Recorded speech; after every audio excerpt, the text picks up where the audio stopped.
ګورې له طالبانو سره ورته ناستې دا 3 کاله مسلسلې روانې دي چې له بده مرغه زیان یې تر ګټې ډېر دی.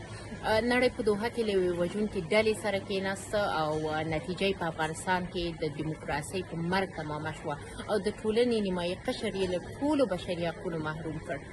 په مسکو، قطر او نورو ټولو هیوادونو کې چې له طالبانو سره کومې ناستې کېږي،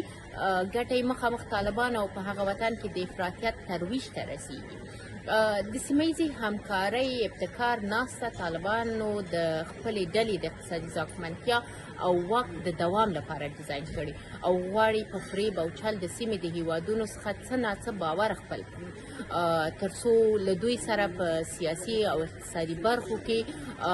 تعامل وکړي. خو دغه ورته نورې ناستې په مطلق ډول د افغانو ښځو په حق کې جفا ده او د طالبانو د هغو اقداماتو د تایید په معنا ده چې په دې وروستیو کې د ښځو د محرومیت په برخو کې ترسره کړي دي. په افغانستان کې موجود فقر او بیکارۍ د سیمې د هیوادونو اقتصادي ګټو ته په کتو موږ افغانې ښځې ټولې هغه ناستې غندو چې د ښځو استازي پکې د ګډون حق ونه لري او د ښځو د حقونو د خوندي توب موضوعي اجنډا په سر کې ځای ونه لري او برعکس طالبانو ته پکې په واضح ډول لابي وشي. په کابل کې د سیمې هیوادو راټولېدل او غونډې ځانګړتیا او ګټه په دې کې ده چې دا د لومړي ځل دپاره طالبانو په حاکمیت کې بهرنیانو کوربهتوب افغانستان کوي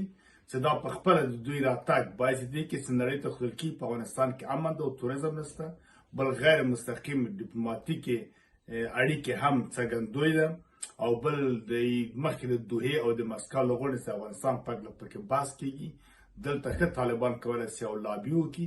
او په ټوله کې دا هیوادونه راځي چې د سیمې همکاري د افغانستان لپاره جذب کړي چې دلته کېدای شي سیاسي، اقتصادي، امنیتي او ډیپلوماتیکې ستونزې له د افغانستان حل شي. افغانستان تقریبا د زیوا حالت نه ووځي چې دا ګټه ملت ته